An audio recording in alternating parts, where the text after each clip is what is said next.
in the house. My husband, Ethan, was asleep in the bedroom, choking on snores after his copious libations. The guests had left an hour ago, leaving behind the scent of expensive scotch and counterfeit smiles. I looked at my reflection.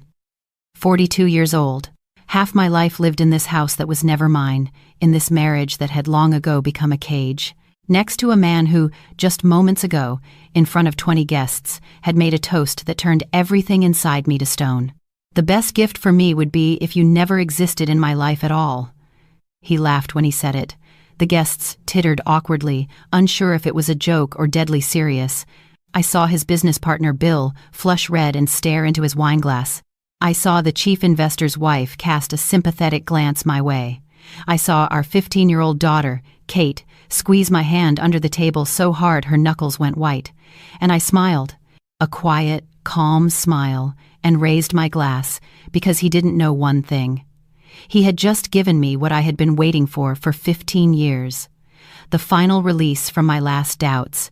I slowly drew the lipstick across the mirror, forming the first letter, then another. My hand no longer trembled. I was writing a verdict for the man who had stolen more than just years of my life. He had stolen my father's company, stolen my name, stolen my future. But tomorrow, when he woke up and read this note, his world would collapse, because all the accounts were empty. My daughter and I were gone. And this wasn't the impulsive reaction of a wounded wife. This was revenge, 15 years in the making. The New Year's Eve party had begun. As always, with a facade. The sprawling Greenwich, Connecticut home we'd bought 3 years ago glittered with lights. A catering company had arranged delicacies on a long table that most guests wouldn't even touch. They came to see and be seen. A floor-to-ceiling Christmas tree, decorated by a designer for an obscene amount of money. Everything looked perfect, as always. I stood in the bedroom before the mirror, zipping up the dress Ethan had chosen. Black, form-fitting, with a plunging neckline. Not my style. But I hadn't had my own style for a long time. I had what he deemed appropriate for the wife of a successful entrepreneur. "Mom, you look beautiful." Kate entered the room, already dressed in her new dress. A modest, dark green one. Ethan had chosen it for her too, demanding she look respectable. "Thank you, sweetheart. You too." I turned to her, adjusting her hair. "How are you feeling?" She understood what I was asking. I had been preparing her for the last few weeks. Not directly, but hinting that everything would soon change, that she needed to be ready. "I'm strong," she answered quietly. "How are you?" I hugged my daughter, my smart, brave girl. She had seen it all over the years. Seen how her father spoke to me, how he controlled my every move, how he humiliated me in front of friends. She grew up in a house where love was a currency to be earned with perfect behavior. "Not one more day," I whispered. "Let's go." One last performance. The guests began to arrive by 8. Bill Harding and his wife, Ethan's partner on the latest project. Simon Archer, the investor who'd poured money into the production expansion. Max Ingram, the company's general counsel. A dozen other people whose faces and names had merged into a single portrait of successful, middle-aged people. My husband, Ethan, was beaming. He was in his element, the center of attention, the successful businessman, the lord of the manor. He told stories of how he had built Ethan Holt Industries from the ground up, how he had overcome hardships, how he had achieved everything through his own intellect and perseverance. I had heard this lie 100 times, and each time, something inside me coiled into a tight knot, because Ethan Holt Industries was not created by him. It was created by my father, Nicholas Peterson, 30 years ago. Peterson Steel Works, a structural steel company that grew into the largest supplier in the tri-state area. My father had poured his life into it, and Ethan had simply stolen it. When my father died, when I was pregnant and shattered by grief, "Anna, you're spacing out again." Ethan's voice tore me from my memories. He stood beside me, a glass in his hand, smiling at the guests. "Entertain our guests. Don't just stand there with your head in the clouds." I smiled that same empty smile I had perfected over the years. "Of course, dear." The evening dragged on. Ethan drank, becoming more and more brazen. His jokes grew crude. He made several barbs in my direction. I could have dressed better, the salad wasn't quite right, I seemed to be in a mood. The guests pretended not to notice, Or perhaps they truly didn't. In their world, such behavior was normal. Kate sat quietly, barely touching her food. She felt the tension, waiting for something. At 5 minutes to midnight, Ethan stood, holding his glass. The guests fell silent. "Friends," he began, swaying slightly. He was drunk, but not incapacitated. Just drunk enough for his tongue to loosen. "I want to make a toast. To the new year, to new opportunities, to freedom." He looked at me, and I knew something significant was about to happen. "You know," he continued, "sometimes you think about how much simpler life could be. Fewer problems, more ease. And you realize that some things in life, well, they just drag you down." A pause. The guests shifted uncomfortably. "So I was thinking," Ethan looked directly at me, "that the best gift for me would be if you never existed in my life at all." The silence was so profound you could hear the neighbors' fireworks popping outside. Then someone giggled nervously. Bill Harding turned beet red and stared at his plate. The investor's wife's mouth fell open. Kate was squeezing my hand under the table, and I just smiled and raised my glass. "To wishes coming true in the new year," I said calmly, and drank to the bottom. Ethan blinked. He had expected tears, or for me to run away, or make excuses. But not this calm, not this smile. "Well, let's drink up," someone mumbled, and everyone awkwardly raised their glasses. But I was already mentally elsewhere. I looked at the clock on the wall. 12 minutes to the new year. 12 minutes to the end of this life, and the beginning of another. Under the table, I pulled out my phone. I sent a text to my lawyer. "It's time." Then to a journalist. "Publish." Then to the bank. "Confirm all operations." Everything was ready. 15 years of preparation were coming to a close. It all started 17 years ago. I was 25. I was working at my father's company, not just working, but learning the business. My father wanted me to be his successor. Peterson Steel Works was a family business, his baby, which he had nurtured for 30 years. And one day, he brought in a new manager, Ethan. 30 years old, ambitious, smart, from a simple family but with a fire in his eyes and a hunger to achieve something. "A promising guy," my father said. "I want to make him a partner in a few years." Ethan was charming. He knew how to say the right things, was attentive, and driven. My father adored him, called him the son I never had. He brought him into every aspect of the company, showed him documents, explained the nuances of the business. I fell in love quickly, deeply, the way you do at 25. It seemed he was the one, the person with whom I could build a future. We were married within 6 months. My father was ecstatic. He threw a lavish wedding, blessed us, and told Ethan, "You're part of the family now. The company will one day be yours and Anna's." 3 months later, I was pregnant. We had planned it. My father wanted grandchildren. We were ready. Everything was falling into place, too perfectly. When I was 8 months pregnant, my father drove to a neighboring city to check on new manufacturing equipment. A routine trip. He went every month. Only this time, he didn't come back. An accident. His car had slammed into a guardrail on the highway at high speed. The driver, my father, died instantly. The police said the brakes had failed. Technical malfunction. A tragic accident. At 8 months pregnant, I was in shock, consumed by grief, barely able to move. I couldn't even properly attend the funeral. The doctors feared premature labor. Ethan took care of everything. He organized the funeral, handled the company's affairs, telling me, "Don't worry, I'll take care of it all. You need to look after yourself and the baby now." I signed the papers he brought me without reading them, trusting him. He was my husband. He loved me. My father had loved him like a son. A week after the funeral, Kate was born. A beautiful baby girl, the only light in that nightmare. And a month later, when I had recovered a little and started to look into the company's affairs, I found out Peterson Steel Works was now legally in Ethan's name. Not mine, his. I remember sitting in our new family lawyer's office, staring at the documents. I didn't understand. How could it be his? My father had left a will. Everything was supposed to go to me. The new lawyer, not the one who had worked with my father for decades, just shrugged. "According to these documents, your father transferred the company to your husband while he was still alive. Here is the deed of gift. Here is your father's signature." But that's impossible. My father told me the company would be mine. Perhaps he changed his mind. Men sometimes do that. They want a man to run the business, not a woman. Especially when a son-in-law comes along. I went home and asked Ethan. He hugged me, his voice soft and soothing. Anna, your father knew it would be too much for you to manage the company. You wanted to focus on the baby. He wanted me to take over the business while you raised our daughter. It's a family business, ours together. What difference does it make whose name it's in? I wanted to believe him. I wanted it so badly that I did. The first few years, I was consumed by motherhood. Kate, sleepless nights, first steps, first words. Ethan ran the business. The company grew, money flowed. We bought a bigger house, expensive cars. I was given a credit card with no limit. Why think about paperwork when everything was going so well? But gradually, I began to notice.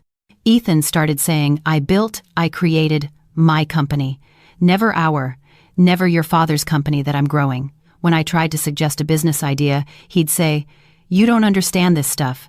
Stay home, raise the child. When I wanted to visit the office to see how things were going, why? You won't understand anything anyway. When I asked about finances, none of your business. I provide for this family. That's enough.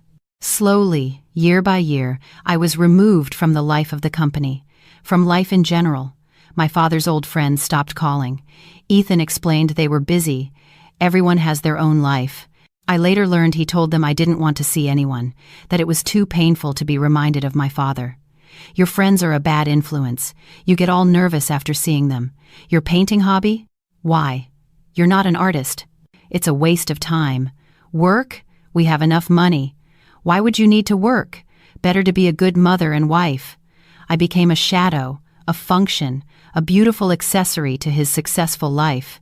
And did he change? Or did he just stop hiding his true self? The criticism began in the 3rd year of our marriage. At first, it was small things. That dress doesn't suit you. Then harsher. You've gained weight. Watch yourself. Then directly. You look like a soccer mom. It's embarrassing to take you to corporate events. I lost weight, wore makeup, dressed as he wanted, but it was never enough. You're so clueless. You couldn't remember who Bill Harding is? I told you yesterday. You're boring. What is there to talk to you about? Preschool? You're lucky I married you. Who else would have taken you? Without me, you're nothing. You have nothing. Even the clothes on your back are mine. Kate grew up seeing this, seeing how her father spoke to her mother, how her mother fell silent, lowered her eyes, tried to be invisible. I was terrified she would grow up thinking this was normal, that a woman was merely a man's shadow. And then, when Kate was 7, something happened that changed everything. I was cleaning the house. Ethan was on a business trip, Kate at school. I went up to the attic. There were old boxes we hadn't unpacked since the move. In one of them, I found a folder, old and worn, labeled personal documents. They were my father's papers. I opened it, and everything changed. Inside was the will, my father's real will, notarized 3 months before his death. All of my estate, including 100% of the shares of Peterson Steel Works, I bequeathed to my only daughter, Anna Peterson. I read and reread the lines. I didn't understand how this paper was here, why it wasn't with the lawyer, why the company was in Ethan's name. I started reading further. There were letters, my father's notes, contracts. And slowly, the picture came together. My father had indeed wanted to make Ethan a partner, but in a few years, giving him a stake, not the whole company. The core was to remain in the family, with me. In one letter, addressed to the family attorney, my father wrote, Ethan is a good worker, but I see a strange vanity in him. He wants success too quickly. It will take time to see if he can be trusted with my life's work. The letter was dated 2 weeks before my father's death. I sat in the attic, holding the papers in my trembling hands, and a terrible suspicion began to form. What if the accident wasn't an accident? What if Ethan... No, it couldn't be. He was my husband, the father of his child, but the thought wouldn't leave. I went downstairs, turned on the computer, and began searching for the police investigation files from the accident 7 years ago. I found a meager report, scene inspection, expert conclusion, technical malfunction, brake system failure, cause not established, possible wear and tear. But my father's car was new. He had bought it 6 months before his death and had it serviced regularly. I found the phone number of the mechanic who had serviced my father's car. I called, introduced myself as Nicholas Peterson's daughter, Mr. Peterson. God rest his soul, the mechanic said. He was a good man. Can you tell me, was his car in good order before that last trip? Of course, I checked it myself a week before. Top shape. Wait a minute. There was one strange thing. What? The day before the trip, your husband came by. Ethan, I think, said Mr. Peterson had asked him to bring the car in, check something. I didn't mind. He's family, right? He fiddled with it for about 20 minutes, then left. A cold dread washed over me. And then? And then the next day I heard about the accident. I thought maybe I'd missed something, but the expert's report said wear and tear. So it wasn't my fault. He paused, though it always bothered me. The car was practically new. Where would that kind of wear come from? I hung up the phone. I sat, unable to move. Ethan was with the car the day before the accident, alone, for 20 minutes, long enough to do something to the brakes. I sat there and realized I had no proof. 7 years had passed. The car was long since scrapped. The mechanic couldn't confirm anything specific. He had just let Ethan near the car. But I knew, deep inside, I knew the truth.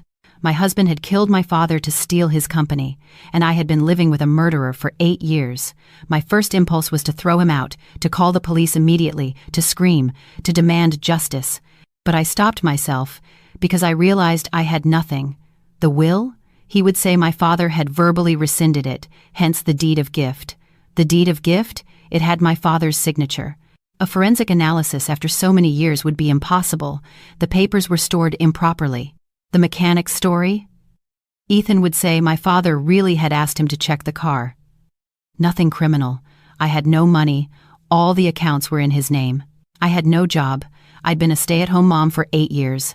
I had no connections. He had isolated me. And he had lawyers, money, power, the reputation of a successful businessman. If I started a war now, I would lose. I would lose my daughter, because a court would give her to the parent with resources. I would lose everything. And so I made a decision. I would play the long game. I started acting cautiously. No panic, no direct questions. First, I found my father's old accountant, Victor. He was in his 70s, long retired. I remembered my father trusted him. We met in a cafe. I told him I'd found the will. I asked what he knew. Victor was silent for a long time, then said, I always knew something wasn't right. Your father showed me that will a month before he died. He said, if anything happens to me, the company must go to Anna. You'll watch out for her, won't you? Why did you stay silent? I tried. After the funeral, I went to Ethan, asked about the will. He said your father had revoked it, that there were new papers. He showed me the deed of gift. I tried to find the notary who certified the will. It turned out he had died 6 months prior. His documents couldn't be found in the archive. He looked at me. I was fired 2 months later. He said he was implementing a new policy, needed new staff. Do you have any documents left? Anything that could help? Copies of financial reports. I always made copies, an old accountant's habit. There were strange money movements a month before your father's death. A large sum went somewhere, unaccounted for. Nicholas asked me about it, but he never had time to find out where. That was the first clue. Then I found my father's family attorney. He too was old, no longer practicing, but he remembered everything. Your father came to me 3 months before he died, he said. We drew up the will. I had it notarized and was supposed to keep a copy. But after Nicholas's death, Ethan came to me, said the will was void. There were new documents. He demanded I hand over all the papers. I refused. I had no right. Then the lawyer paused. He hinted that I have a grandson, that it's a dangerous city for kids, that things happen. He threatened you? Not directly, but I understood. I did have a 7-year-old grandson. I was scared. I gave him the copy of the will. I thought that would be the end of it. He looked at me with guilt. I'm sorry, but there should have been a copy with the notary. That notary died. His archive was transferred to another office, but some documents were lost during the transfer, including your father's file. How convenient, the old lawyer murmured. I continued to gather information. I found 3 more witnesses, former employees of my father who were fired after his death. They all told the same story. Ethan had cleaned house, removing everyone who remembered how things really were. In parallel, I began secretly putting money aside. I sold some jewelry left from my mother. I received a small inheritance from a distant aunt. I started working remotely, as a copywriter under a pseudonym. Every penny went into a separate account, opened under my maiden name. I studied law, read articles, consulted anonymously on legal forums, learning how to properly file a lawsuit, what evidence was needed, how the courts worked, and I waited. Patiently, year after year. Ethan didn't notice any changes. To him, I remained the same submissive wife. I endured his barbs, his neglect, his control. With every cruel word, every humiliation, I thought, one more nail in your coffin. One more reason a judge will side with me. I recorded our conversations, documented the abuse, collecting evidence of psychological torment. 3 years ago, I found a lawyer, a good one, an expensive one, and told him the whole story. He spent a long time studying the documents I had collected. "We have a chance," he finally said. "It's not a slam dunk, but we have a chance. We need more evidence, and we need a forensic analysis of the signature on that deed of gift." We commissioned a private, anonymous analysis. A forensic document examiner studied the signature on the deed and compared it with my father's other signatures. The result: with 85% probability, the signature was not executed by Nicholas P. Peterson, but by another individual using technical means of imitation, a forgery. I had proof. For another 2 years, I gathered the rest. Sworn affidavits from witnesses, financial documents showing the strange money transfers, recordings of my conversations with Ethan, where he would inadvertently let slip details of that long-ago story. And I prepared a second line of attack. Through a journalist, I found a well-known investigative reporter, Michael Vance. He specialized in corruption and white-collar crime. I told him my story, showed him the documents. He was stunned. "This is an entire exposé. Will you let me publish it?" "Yes, but only when I give the word. When I'm ready." He agreed and began his own parallel investigation, digging deeper, finding details I didn't know. And so, a month before this new year, everything was ready. The lawsuit was drafted. The evidence was compiled. The lawyers were briefed. The journalist had written his article and was waiting for the signal to publish. Money was set aside.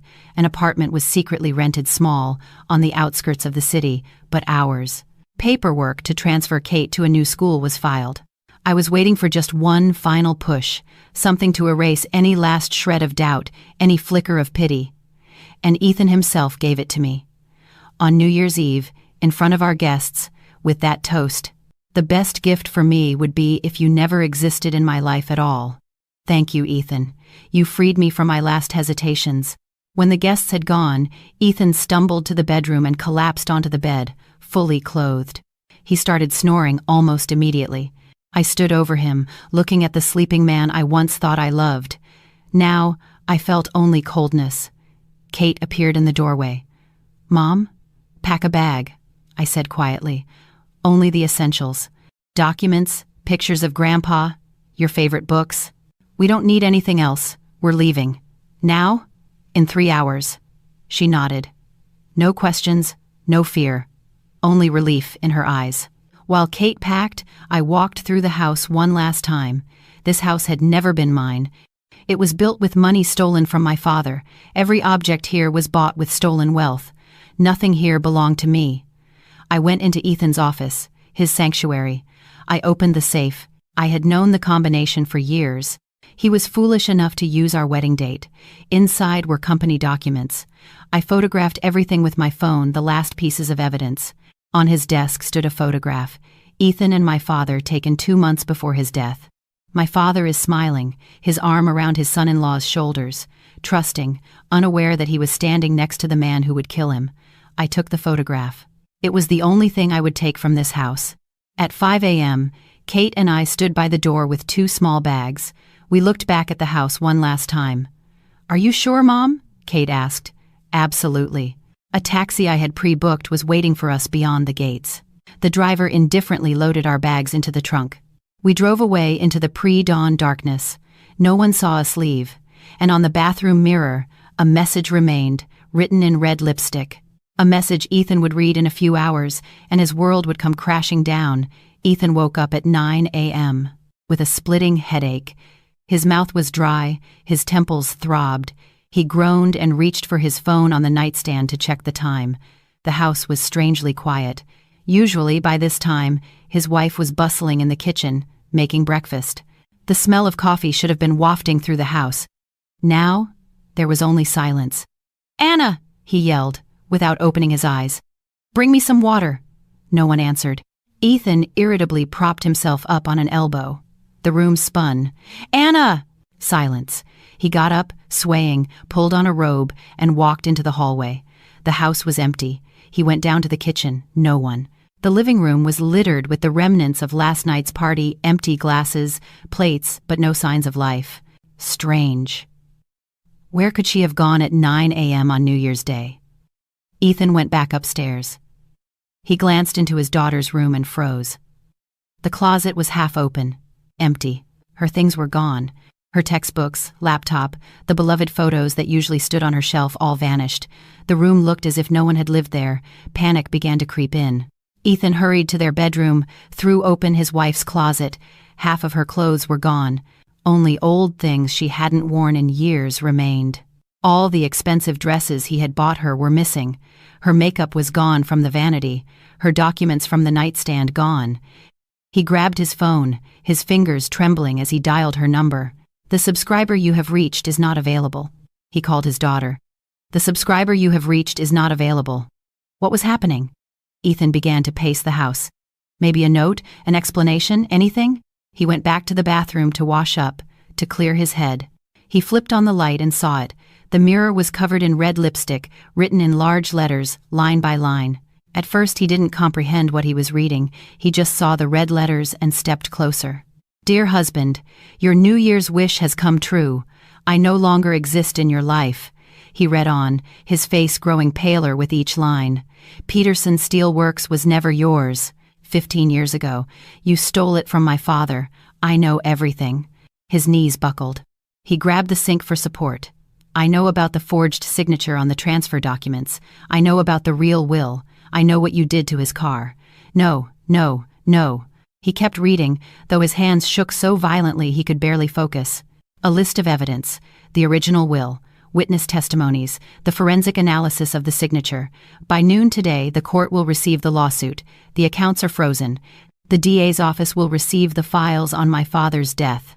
The Financial Chronicle is publishing an exposé. Ethan looked at the clock on the wall. 9:17 a.m. Less than 3 hours. It's a bluff. She's bluffing. A hysterical woman, hurt by last night's toast. She has nothing. It can't be. He snatched his phone and started calling. First, the corporate lawyer. No answer. A holiday, of course. His business partner. No answer. The bank. An automated message. Ethan began frantically checking his banking apps on his phone. Personal checking account. Opened it. Balance. $0. His heart plummeted. It's a mistake. A glitch. He refreshed the app. Balance. $0. His savings account, where he had $3 million for a rainy day. Balance. $0. His investment portfolio. $0. The corporate accounts. Status. Frozen. Operations suspended by court order. This is impossible. It can't be happening. In a panic, Ethan called the bank's support line and got through to an on-call operator. "What's happening with my accounts? Why is the balance 0? "Your name, sir?" The operator's voice was cold. "Ethan Holt." The clatter of a keyboard. "Mr. Holt, according to our records, yesterday evening at 11:47 p.m., transfers were made from your personal accounts based on a power of attorney." "What power of attorney?" "The power of attorney you granted to your wife, Anna Holt, in 2018. She had the right to manage your assets," he remembered. 6 years ago, she had asked him to sign it, just in case something happened to him, so she could access money for emergencies. He had agreed without a second thought. Why would she need to steal her own money? It turned out it wasn't her own. And the corporate accounts? Why are they frozen? The corporate accounts have been frozen by a court order dated December 31st. An asset freeze related to a civil lawsuit. A lawsuit? From who? From Anna Holt. Ethan dropped the phone. It wasn't a bluff. She had really done it all. He rushed to the computer in his office, turned it on. His hands trembled so much he mistyped the password 3 times. Finally, he got in and opened his corporate email. 123 unread messages overnight. He started opening them. The first from the bank, notification of asset seizure. The second, from the court, notice of injunctive relief. The third, from his partner, Ethan, what the hell is going on? The bank just called me. They said our joint accounts are frozen. The fourth, from the investor, I demand an immediate explanation of this situation. The fifth, from the company's general counsel, I received a summons and complaint at 9 a.m. this morning. Ethan opened the attachment from the lawyer's email. 287 pages. Lawsuit. Anna Holt versus Ethan Holt for fraudulent conveyance, recovery of unlawfully alienated property, and damages for emotional distress. He started scrolling. With every page, it got worse. It was all there. Her father's original will, a certified copy. The forensic analysis of the signature on the transfer documents, forgery. The sworn affidavits of 12 witnesses. He recognized the names old employees he had fired after Nicholas's death. They remembered everything. They had told it all.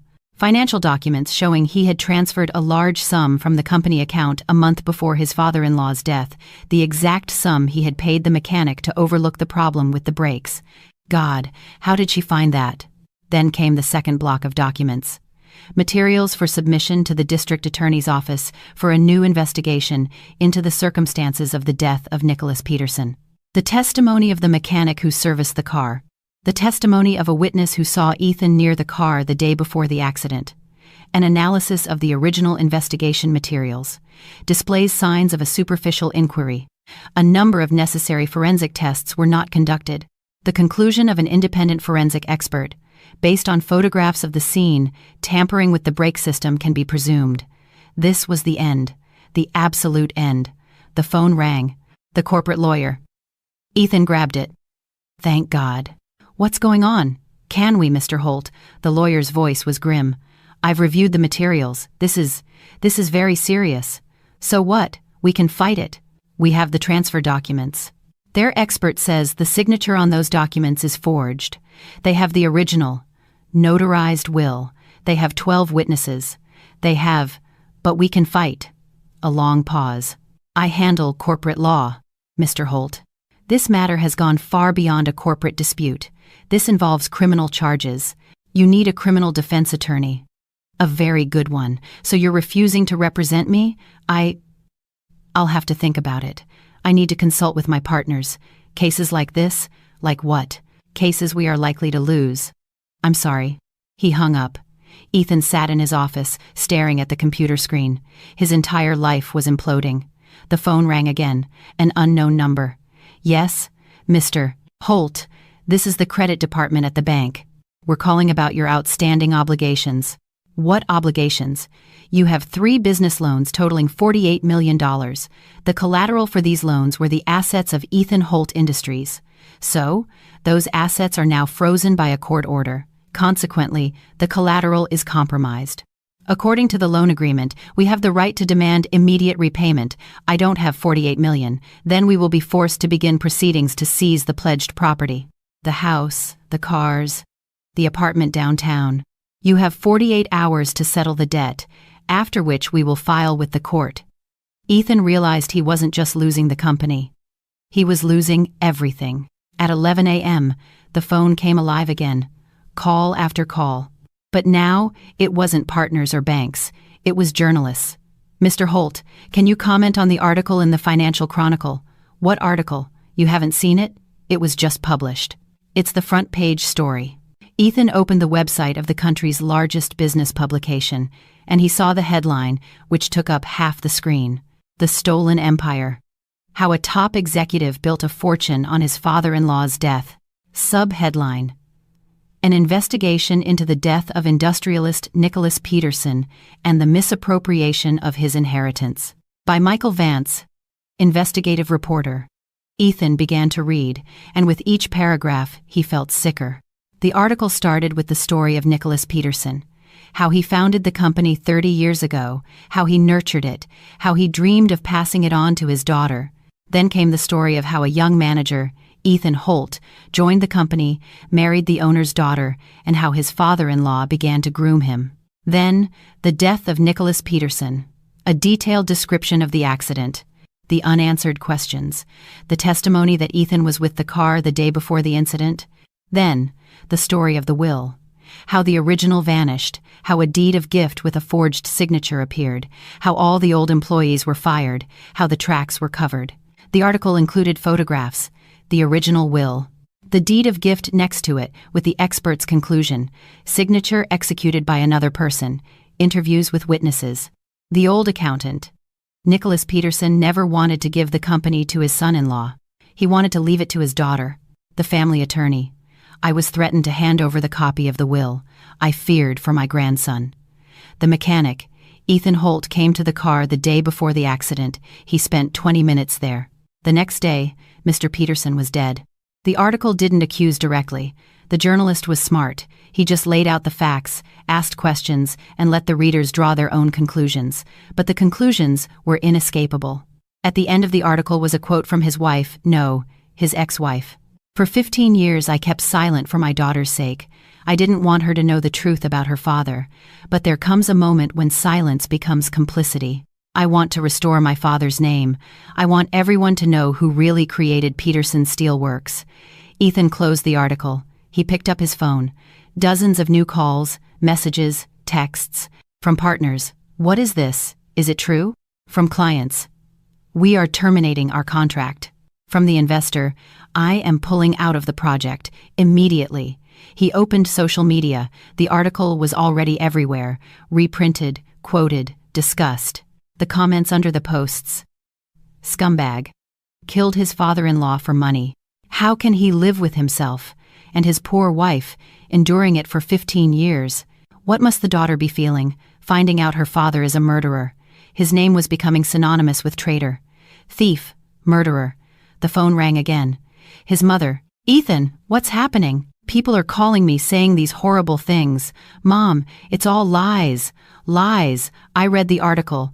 There are documents, an expert analysis. Is it true, Ethan? Did you kill Anna's father? I didn't kill him. It was an accident. You stole his company from her. You lived on stolen money for 15 years. How could you? Mom, don't call me that. I don't want to know you. The line went dead. Even his own mother had turned her back on him.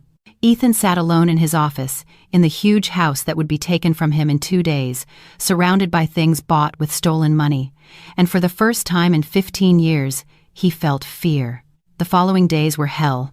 On January 2nd, journalists began to arrive at the house. They stood at the gates, trying to take pictures of him through the windows. Ethan didn't go out, trapped inside like a man under siege. The calls never stopped. Partners tore up contracts. Clients left. Employees began to resign. No one wanted to work for a company on the verge of collapse. On January 3rd, he met with the criminal defense attorney his contacts had found. The lawyer, a man in his 50s with a weary face, looked him over. Let's be frank, he said. Tell me everything. Without the varnish. Ethan told him. How he paid the mechanic, how he had the signature forged, how he covered his tracks. All right. The lawyer said finally. Now, what do you want? For them not to send me to prison. Let's assess the situation realistically. You will lose the civil suit. The evidence is ironclad. The company will be returned to the rightful heir. The criminal case is trickier. There's no direct proof of your involvement in Peterson's death. It's been 15 years. The car is gone. The mechanic can say you were at the car, but not what you did. So I won't go to prison? I didn't say that. The prosecution could charge this as felony murder, driven by financial gain, if they can prove it. Or manslaughter. Or you could take a plea deal, admit to the fraud, return the assets, give a full confession in exchange for a lighter sentence. Ethan was silent. Think about it, the lawyer said. If you fight it all the way, you could get 10 to 15 years. If you cooperate, maybe 5, maybe probation if you're lucky. I need to think. Don't take too long. The investigation has begun. You'll be summoned for questioning in the next few days. On January 5th, the summons from the DA's office arrived. The interrogation lasted 3 hours. The prosecutor methodically picked apart every detail. At the end, she said, "Mr. Holt, we will continue our investigation. Do not leave the state." 2 weeks later, the civil trial began.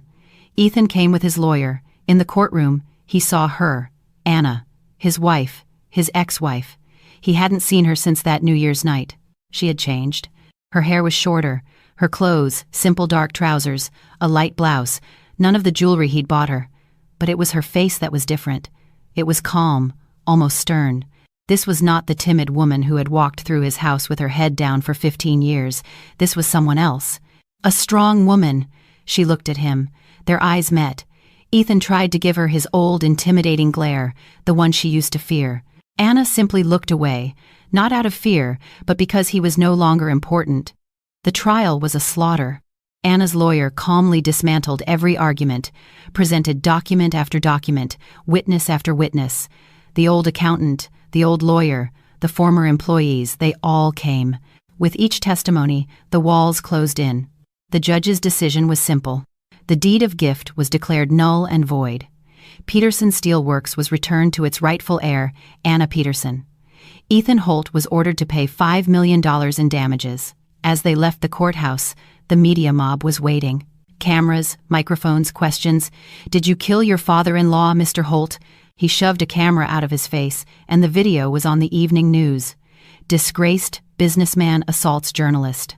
Meanwhile, the criminal investigation was closing in. They found the mechanic, who, faced with bank statements showing a $30,000 transfer from Ethan a month before the accident, broke down. "He paid me. He said he just wanted to scare his father-in-law, not kill him. I swear." That was enough. Ethan was brought in again, this time as a suspect. He was tired. Tired of lying. Tired of fighting. Tired of losing. "I didn't want to kill him," he said quietly. "I swear. I just wanted a small accident. To scare him, to make him realize he wasn't immortal, so he would start passing things over to me faster. I never thought he would die." It was a confession. The trial took place 6 months after that New Year's night. The verdict was read on a sweltering day in July. Guilty, 8 years in state prison for manslaughter and felony fraud. As they led him away in handcuffs, the last thing he saw was Anna, standing in the hallway, talking to her lawyer. Calm, composed, free. The first year in prison was a nightmare. The other inmates knew his story. "You're the one who offed his father-in-law," his cellmate said the first night. In the prison hierarchy, Ethan was at the bottom. He wrote letters to his daughter. They went unanswered. He wrote to Anna. They were returned, stamped refused. On the 4th year, his mother came to visit, for the first and last time. "Anna asked me to give you this," she said, sliding an envelope across the table. Inside was a photo of Kate, a high school graduate, a medal on her chest. On the back, in neat script, it read, "I don't want to see you, but I want you to know that I'm happy. I got into college, studying business. I'm going to continue Grandpa's work. Mom taught me to be strong. It's a shame the only thing you taught me was what a man should never be. Don't write to me again." He sat there, holding the photo, tears streaming down his face for the first time in 4 years. He had lost everything, not in one night, but over 15 years, by his own choice. 5 years later, I stood by my office window, looking out at the city. Snow was falling. Soon it would be New Year's again. The first one after I had spent in a rented apartment with my daughter, in fear and uncertainty. This one I would spend here, in the office my father built. The first months were hard. The company was on life support. The accounts were unfrozen, but the money was gone, used to pay off Ethan's debts. The staff had fled. I started by calling my father's old employees, the ones Ethan had fired. Many came back. "I've been waiting for this call for 5 years, my father's chief engineer said. "We rebuilt. I changed the company's philosophy back to my father's, quality over everything. It was a struggle, but slowly, clients who valued craftsmanship, not just a low price, began to return. Within a year, we were profitable. I established a foundation in my father's name to support young entrepreneurs. Kate thrived. She graduated from college with honors and now works with me. She's smart, driven, and kind. She is my greatest victory. And then, one cold December evening, I left the office and saw him. Ethan was standing across the street, staring at the new building we had built, at the large letters on the facade. Peterson Steel Works. He had been released early for good behavior. He looked 15 years older. Gaunt, gray, dressed in a cheap coat. A broken man. Kate was with me. She saw him and stiffened, but then she touched my arm. "It's okay, Mom. I'm not afraid." He approached us. "Anna, Kate, can I just talk to you?" Kate's voice was cold as ice. "About what? About killing the grandfather I never met? About humiliating my mother for 15 years? About the fact that I grew up afraid of you? Kate, I'm sorry." "Sorry for what?" "You made your choice, every single day. You chose money over family, power over love. Now you have neither. And you know what? That's justice. Leave us alone. We're happy without you." She walked to the car. I stayed, looking at Ethan. "You won," he rasped. "Are you happy?" "This wasn't a game, Ethan," I replied calmly. "It was justice. You destroyed your own life, not me. I just put things back where they belonged." I paused. "I don't hate you. I don't feel anything for you. You were a painful part of my life, but you're not a part of it anymore." I turned to leave. "Live a good life, Ethan. Get a job. Be honest. Maybe one day you'll be able to look in the mirror without shame. But that's your path, not ours." This New Year's, we celebrated at home in the apartment we bought together. Our apartment. Our life. We had a small gathering, Kate, my new partner Andrew, my closest friends. No pretense, no false smiles. Just warmth and sincerity. As the fireworks lit up the sky, Kate stood beside me on the balcony. "Mom," she said, "are you happy?" "Yes, sweetheart. Very." "Me too." I hugged her, thinking of the journey. 15 years of fear, pain, and planning. It was all worth it. 7 years ago, on New Year's Eve, one woman died a submissive wife, a shadow, and another was born. Anna Peterson. Her father's daughter, her daughter's mother, a free woman. Ethan had wished I didn't exist. His wish came true. That version of me is gone forever, and that is the best ending I could have